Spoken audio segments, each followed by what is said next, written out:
Thank you all so much for being here. It's exciting to be in a room full of people who care about Canberra. I'm here seeking your support as an independent candidate running for the Legislative Assembly this October. I'd also like to acknowledge that we are meeting on Ngunnawal country and to acknowledge the traditional custodians of this land for caring for this beautiful place we all call home. And to also thank those of you here for your part in making our city what it is. I really do feel so fortunate to live in Canberra. There's no place I'd rather live. And I'm especially thankful to live here in Kurrajong.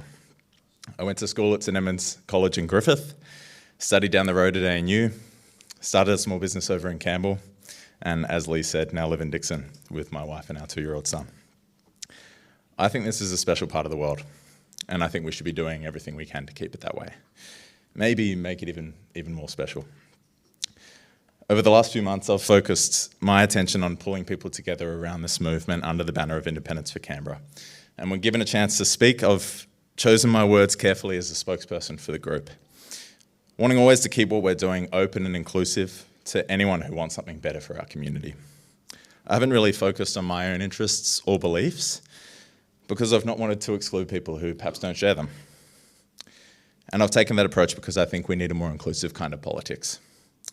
A kind of politics that brings people together, hears arguments from all sides, and focuses on constructive collaboration rather than throwing stones across the aisle. But it's nice to have an opportunity to speak not as a spokesperson, but as a prospective candidate, and to speak about what I believe. I studied philosophy because I believed I'd be better able to act in the world if I could think critically about it. I started a movement studio in Campbell because I believed I could help people in my community who, like me, were suffering from pain and injuries. I asked David Pocock for a job when he got elected to the Senate because I believed in him as a person of integrity, and I believed what he was doing was fundamentally good. And I'm standing here because I come across so many people who feel forgotten by this government. And I came to believe I had to do something about it. What else do I believe? I believe we're facing crises on multiple fronts. We're facing a mental health crisis. Many people, especially young people, do not feel the future is bright for them. They don't feel agency over their lives. They feel anxious, depressed, and that they're not able to play a role in building a better future for themselves.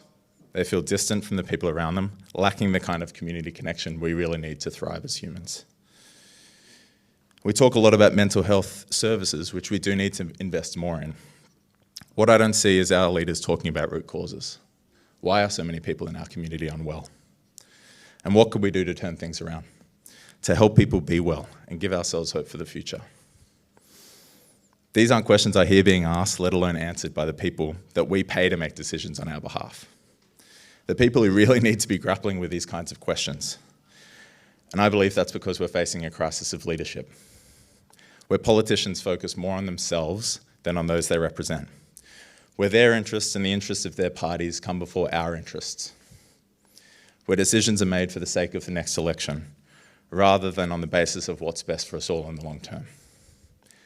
But of course, this is not something our leaders are willing to admit, because we also face a crisis of integrity, where what these people do rarely matches what they say, where announcements are made and never followed through on. If anything, they're just re-announced a year or two later with a different name, and a year or two later after that once again, and where the person in charge does not take responsibility for failing to deliver on their announcement.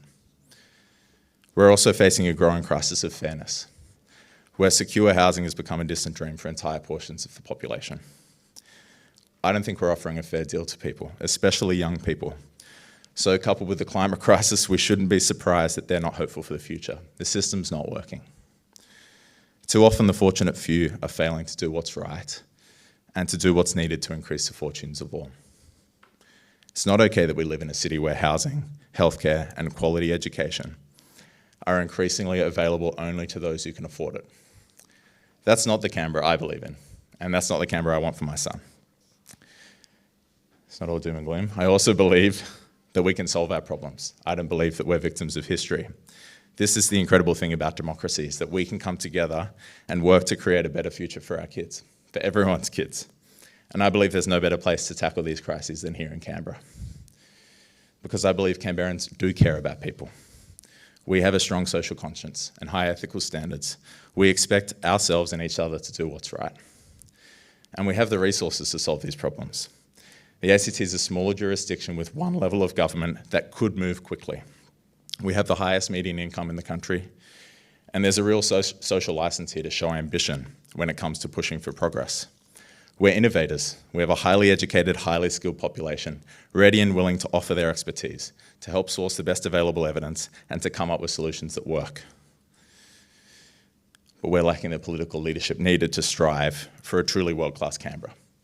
I believe we need a government that's focused on realising Canberra's potential, that's making decisions to build our city into a place where we lead the nation, rather than dragging our feet and falling behind other jurisdictions. We should be looking at best practice from across the world, piloting new ideas and leaning on all the skills and expertise we have here in our nation's capital to get on the front foot, confront these problems together as a community. We can make Canberra a model city that others seek to emulate, a city designed specifically to help us be well and live full lives, where nature and people thrive together. We need to be making decisions now and taking actions now to achieve a vision for this beautiful home of ours that gives us all what we want from it. If we do that, I believe we can make sure Canberra remains the most livable city on the planet, not just for those who can afford it, but for everyone. These are some of my beliefs, and speaking with people across our community, I don't think I'm alone in holding them. My hope for this movement is that together we're able to act on these beliefs and on your beliefs about what's best for us. That's what this is all about. It's about a kind of politics where what we believe needs doing is done. We think Independence for Canberra can bring this to the Legislative Assembly this October, but we need your help to prove us right. So please get involved, share with us your beliefs, and be part of the change we're pushing for this year. Thank you.